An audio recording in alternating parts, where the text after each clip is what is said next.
Would you say that I'm a mushroom evangelist? Yeah. Yeah, I would say that.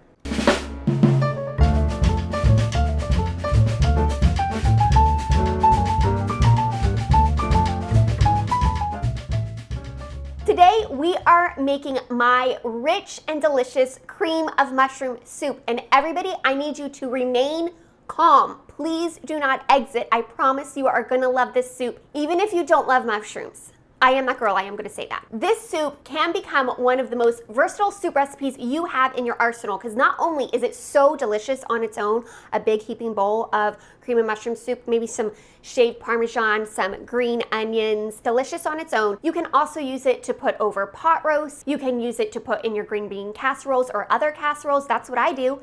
So usually I will make a double batch and freeze some for whenever I need to use it. Today we're going to bring together a single batch and we're all going to love it. Is that aggressive? Probably. I hope you enjoy. This recipe comes from my new cookbook, The Cook's Book. Recipes for keeps and essential techniques to master everyday cooking. Not only is my cream and mushroom soup in here, but I have a whole soup section. You all, I am a soup evangelist. I am for sure also a I think you love mushrooms and you don't know it evangelist. The magic of this soup is we are going to brown and caramelize these mushrooms so they just taste so yummy. If texture is the problem for you with mushrooms, you are gonna love how we cook these. And I like to use a dish that has a larger surface area so we can get all those mushrooms nice and caramelized. All we have to do is chop a shallot and get some garlic cloves minced. As for the mushrooms, I have about 8 ounces of mushrooms right here. I use solely shiitake. They just brown up so nicely. Whenever a recipe calls for mushrooms, I don't care if they're calling for baby Bella, I don't care if they're calling for whitecap, I'm getting shiitake. I purchased these already pre-sliced and I am going to leave them just like this. Mushrooms shrink quite a bit when you are cooking them, but if you are like, I love the flavor the mushroom gives, but I don't want to see the mushroom, or you have someone in your family who's like that, you can dice these up and still brown them and put them in your soup. I'm gonna go ahead and dice up my shallot. I don't have a lot of food waste today, so instead of my large trash bowl, I'm just gonna use a little ramekin.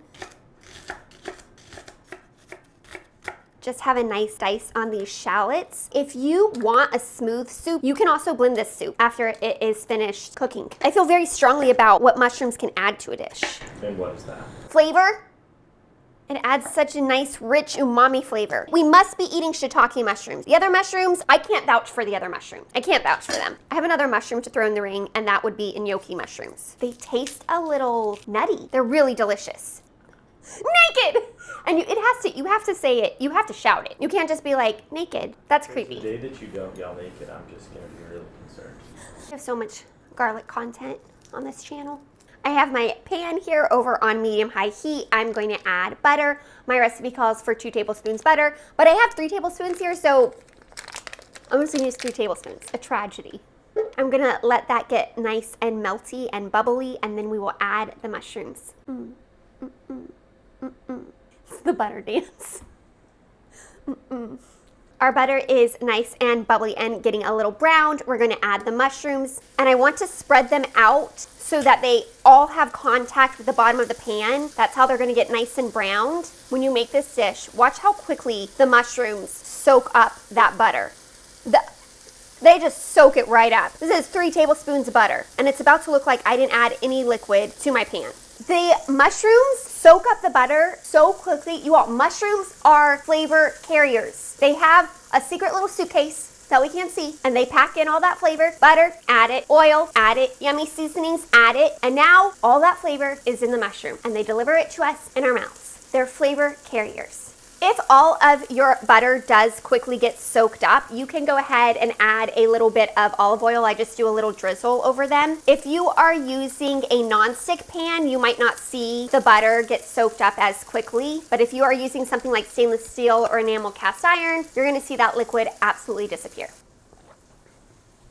After about 5 minutes, I'm gonna flip them. The key here is not to touch them. Just let them on medium cook and get nice and brown. Leave them alone. They do not want to interact with you. After 5 minutes, you can flip them and they should just be the nicest golden brown color. You also will start to smell a little bit of nuttiness, which I really like.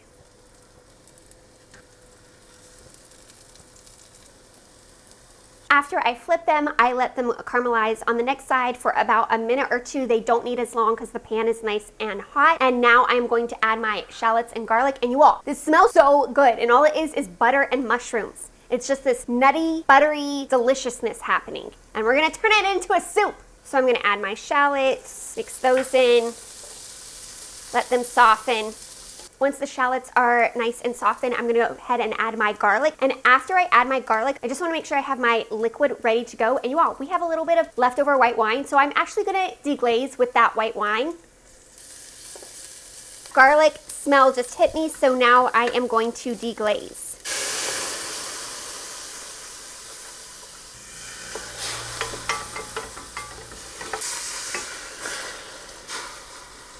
I'm just gonna add our salt, 2 teaspoons kosher salt, Diamond Crystal kosher salt, some freshly cracked black pepper.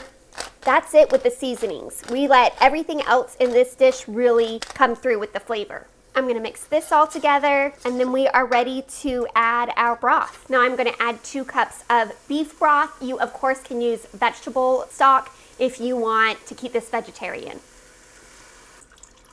Once it comes to a simmer, I'm gonna go ahead and add my heavy cream. If you are dairy-free, you can actually omit this. This soup will still taste really delicious. And then we're gonna let this simmer for about 10 minutes on the stove. It's been 10 minutes. I cannot believe how fast this came together. I do want to thicken it a little bit, and this is a personal preference. I like my soup to be a little bit thicker. So you can do 2 things if you also want a thicker soup. The first, like I had mentioned before, is you can blend this soup so that you will just have this nice, thick, creamy mushroom soup where you cannot detect the mushrooms. I am just going to add a little slurry of arrowroot and water, just about 2 teaspoons of each, and then let it thicken on the stove for another few minutes.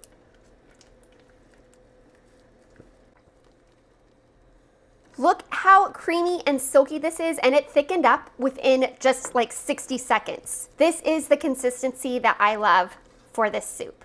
Of course, let's go ahead and give it a taste and see if we need to add any more salt or pepper. Oh my gosh. I just cannot even describe the taste. It is so rich. It is so decadent. I would pour this over a chuck roast today, right now. I would add it to any casserole, but really what I'm gonna do is I'm gonna make a nice bowl of it and enjoy it. It's time to taste our bowl of soup. I added some chopped fresh chives, some fresh parsley. You can even do some shaved Parmesan or a little drizzle of balsamic vinegar. Really, you get to make this soup what you want it to be.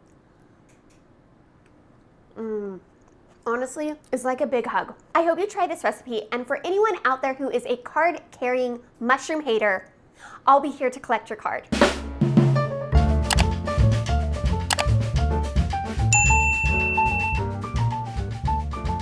This recipe comes from my new cookbook, The Cook's Book. What is my subtitle?